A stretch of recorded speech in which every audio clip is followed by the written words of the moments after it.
బుర్రగా పని లేకపోతే బుర్ర ఆరోగ్యం ఉండదు. ఫండమెంటల్ అది. ఏ వస్తువైనా మీరు గమనించండి.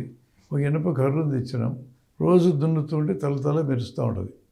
దున్నకుండా పక్కన పెడితే తుబ్బెట్టిపోతుంది. ఎక్కువ వాడినా అరిగిపోతుంది, తక్కువ వాడితే తుబ్బడుతుంది. శరీరం కూడా మన కీళ్ళైనా మన అవయవాలైనా ఆప్టిమల్ యూజ్ దగ్గర ఉండాలి. అవసరమైనంత మితమైన యూజ్లో ఉండాలి. ఎక్కువ వాడితే అరిగిపోతాయి, తక్కువ వాడితే దెబ్బతింటాయి. ఇప్పుడు వీళ్ళకి శరీరానికి వ్యాయామం లేకపోతే శరీరం ఎట్లా ఆరోగ్యంగా ఉంటుంది? అదో సమస్య. ఈ తక్కువ వయసులోనే బీపీలు వస్తున్నాయి, షుగర్లు వస్తున్నాయి. వీటి ప్రభావం కూడా గుండె మీద పడుతుంది. ఇది కాకుండా అన్నిటికంటే పెద్ద సమస్య ఈరోజు మన ప్రజల్ని పీడిస్తుండేది టెన్షన్ అనే జబ్బు.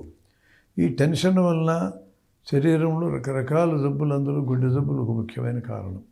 మెదడులో రక్తనాళాలు బూడిపోవడం కానీ, గుండెలో రక్తనాళాలు బూడిపోవడం కానీ, ఈ బూడిపోవడం తర్వాత షుగర్ లాంటి జబ్బులు రావడం, ఇవన్నీ టెన్షన్కి లింక్ అయి ఉన్నాయి.